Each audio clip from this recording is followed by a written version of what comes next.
Hi, welcome back students. So we are doing class 7th geography chapter number 5 water. In this chapter we have already covered these topics. Water cycle we have discussed, distribution of water, 97.3% of water is found in the oceans, then 2% water is in the forms of ice caps and rest of 0.7% water is found in different water bodies. We have discussed about this thing. We discussed about 5 ocean. Pacific Ocean is the largest one and the deepest. Then Arctic Ocean is the smallest one. We also discussed in this topic Mariana Trench, which is the deepest place in the oceans. But I also gave you an example about the recent studies that there's a new point now which is discovered. It is your question, you must be remembering that. It's okay. Now we are doing ocean circulations, means ocean water movement. In this topic we have already covered waves, tides. तो जो ocean water है, जो महासागरों का पानी है, वो कभी भी स्टिल नहीं होता और वो मूवमेंट करता रहता है. मूवमेंट कई प्रकार की करता है पानी, जैसे एक तो वेव्स के रूप में करता है जो हम पढ़ चुके हैं.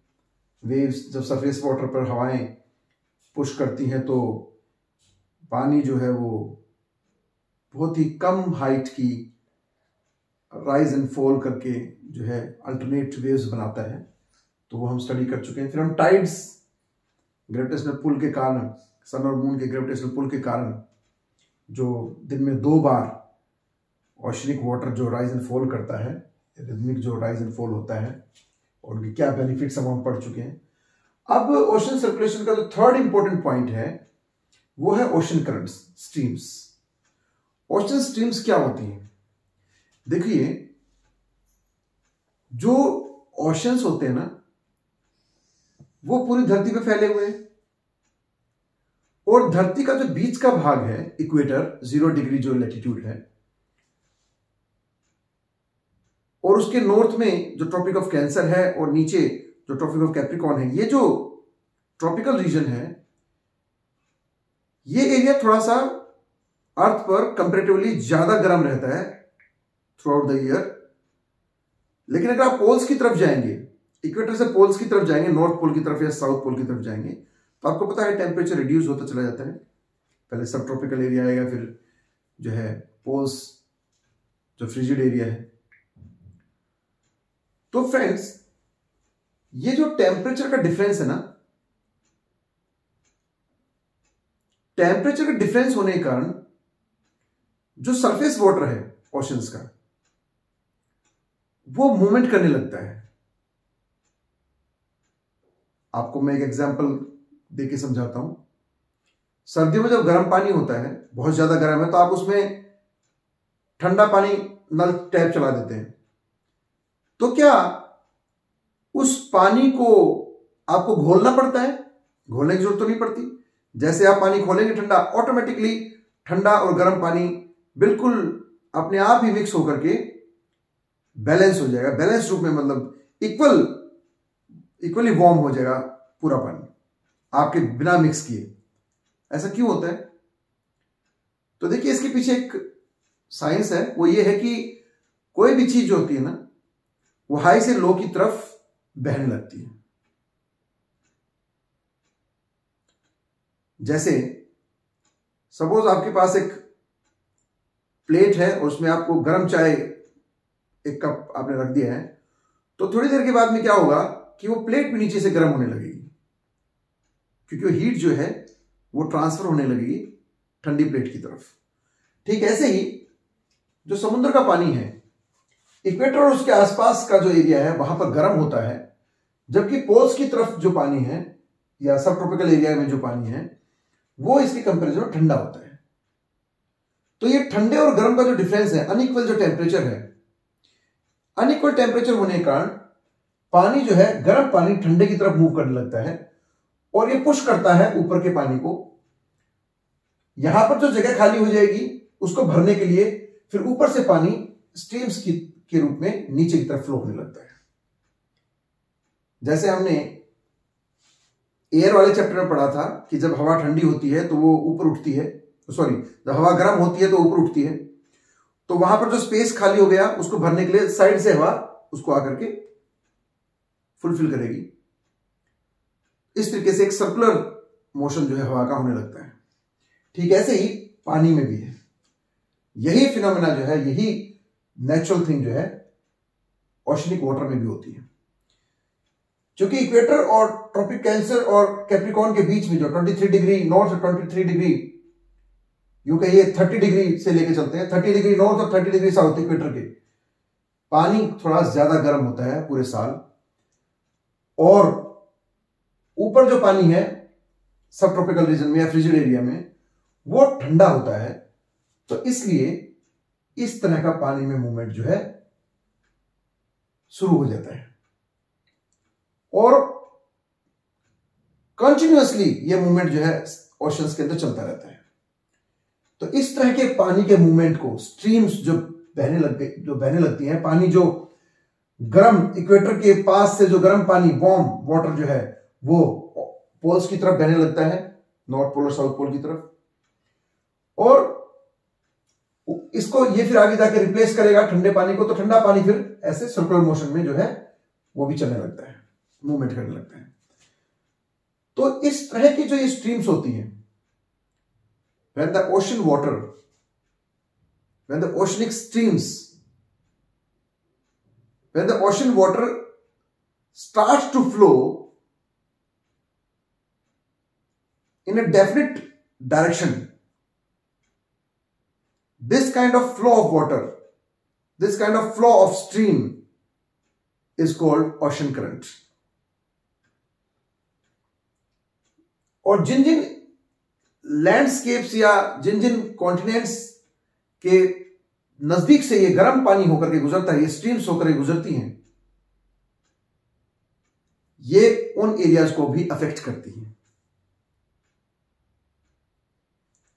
वार्म स्ट्रीम्स जो होती हैं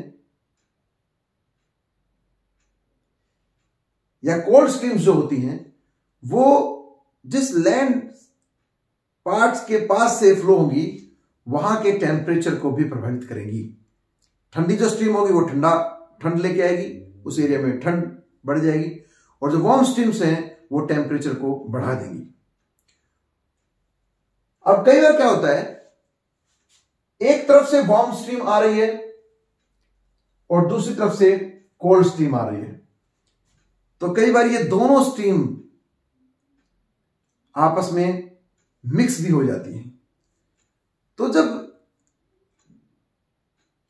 आपके पास एक गर्म पैन है, ठीक है, गर्म तवा है जैसे, उस पर अगर आप ठंडे पानी की छींटे करोगे, डालोगे, तो क्या होगा, फॉग होगा, मिस्ट क्रिएट होगी, वेपर्स क्रिएट होगी।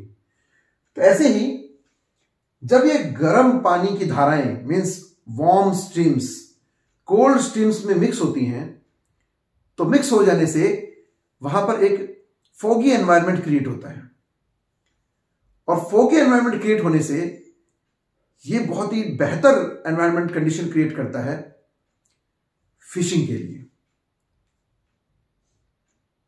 एक तरफ तो ये फोगी एनवायरनमेंट शिप्स के नेविगेशन के लिए प्रॉब्लम क्रिएट करता है, लेकिन दूसरी तरफ ये फिशिंग इंडस्ट्री के लिए बहुत ही बेहतर एनवायरनमेंट क्रिएट करता है, क्योंकि जहां पर कोल्ड और वार्म स्ट्रीम्स मिक्स होती हैं वहां पर फिश के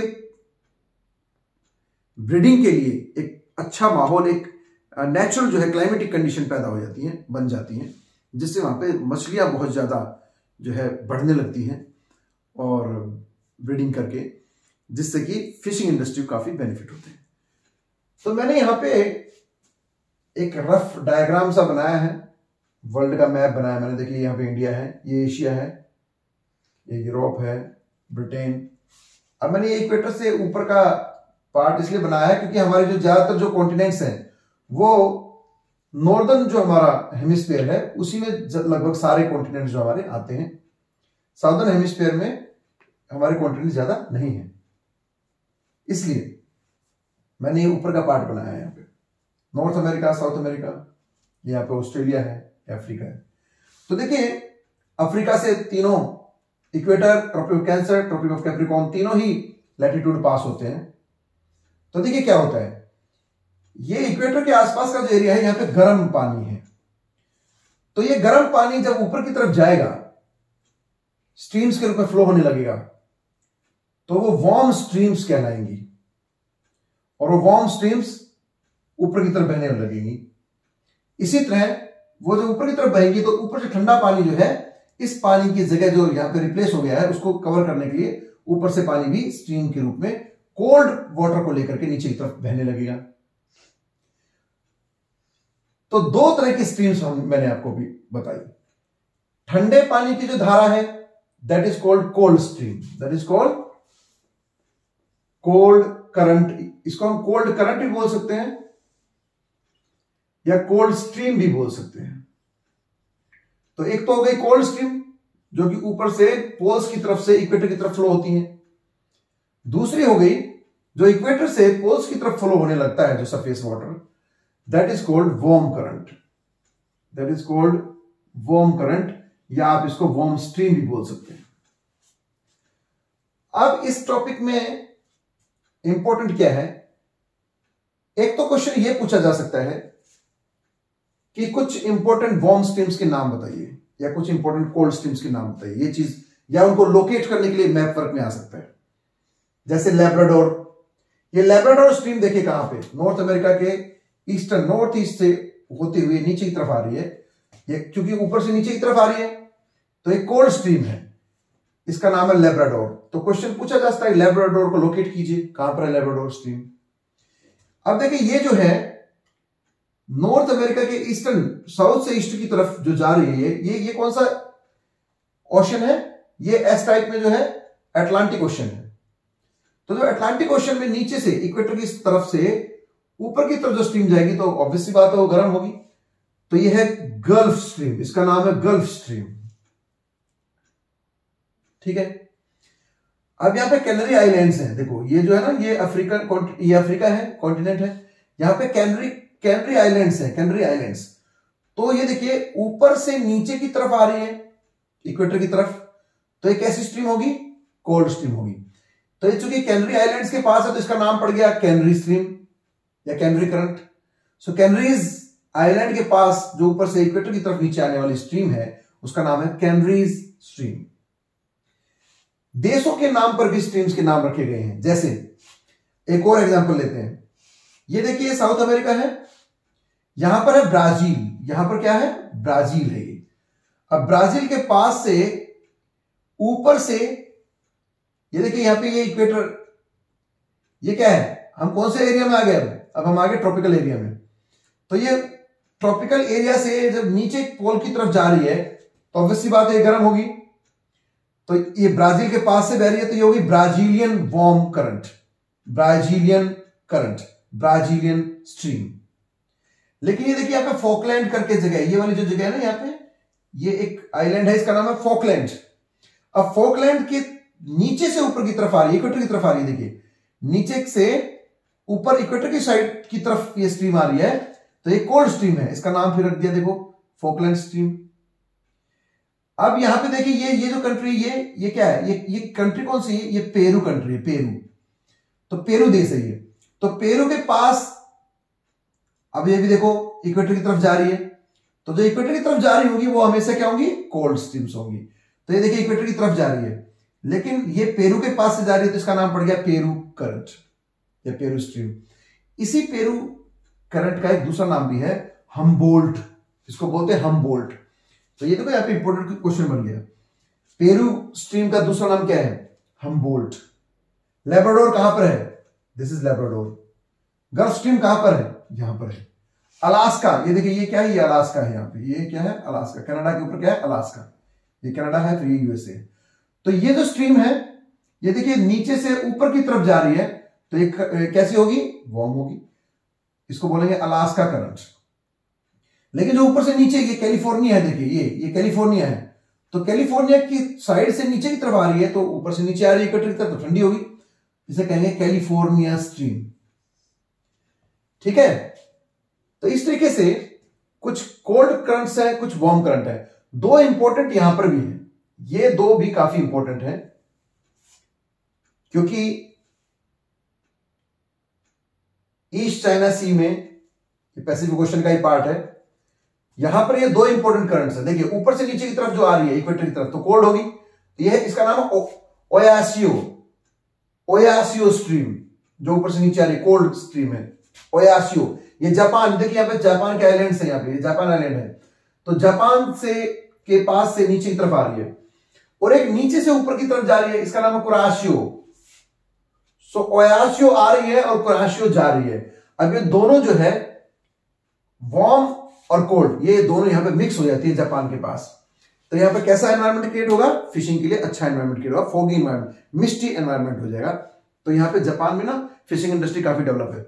इसी प्रकार यहां पे देखिए ये लेब्राडोर कोल्ड है और गल्फ स्ट्रीम वार्म है, ये यहां पर मिक्स हो जाती है, ये यहां पर मिक्स हो जाती है, तो यहां पर भी यानी कि नॉर्थ अमेरिका के पास भी फिशिंग के लिए, फिशिंग इंडस्ट्री के लिए बहुत अच्छा क्लाइमेटिक कंडीशन पाया जाता है।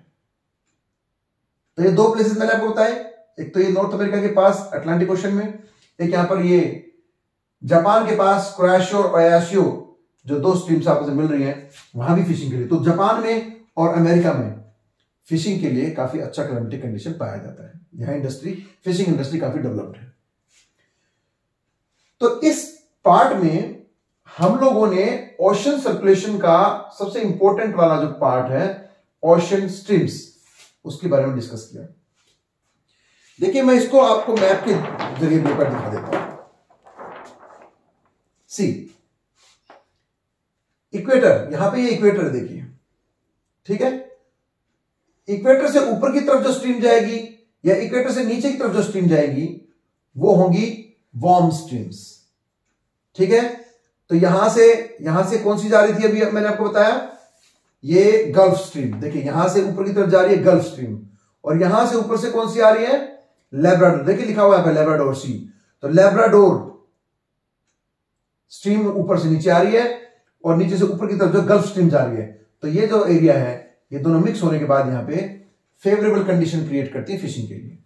इसी तरह देखिए ये जापान है, यहां पे ये जापान है, यहां ऊपर से ओयासियो जो स्ट्रीम नीचे आ रही है और नीचे से ऊपर की तरफ जो है कुराशियो स्ट्रीम जा रही है, तो यहां पर मिक्स होने के कारण ये भी यहां पे जापान के आसपास फिशिंग के लिए अच्छा एनवायरनमेंट क्रिएट हो जाता है। तो अब मुझे लगता है कि आपके समझ में आ गया होगा कि इक्वेटर से ऊपर पोल की तरफ या इक्वेटर से नीचे पोल की तरफ जब स्ट्रीम जाती है तो वो वार्म स्ट्रीम होती है, और जब ऊपर से नीचे आ रही होती है पोल्स की साइड से इक्वेटर की तरफ जब आ रही होती है तो वो कोल्ड स्ट्रीम्स होती हैं। कुछ इंपॉर्टेंट कोल्ड स्ट्रीम्स और वार्म स्ट्रीम्स के नाम आपकी बुक में दिए हुए हैं, एक प्रॉपर मैप दिया हुआ है, आप प्लीज इन स्ट्रीम्स के नाम याद कर लेना और इनकी क्या इंपॉर्टेंस है वो भी आपको समझ में आ गया होगा। तो फ्रेंड्स हमारा ये चैप्टर नंबर 5 वाटर जो है यहीं पे खत्म होता है, and I hope that you all are understood what is the importance of water and what are the circulations in the water. Thank you so much.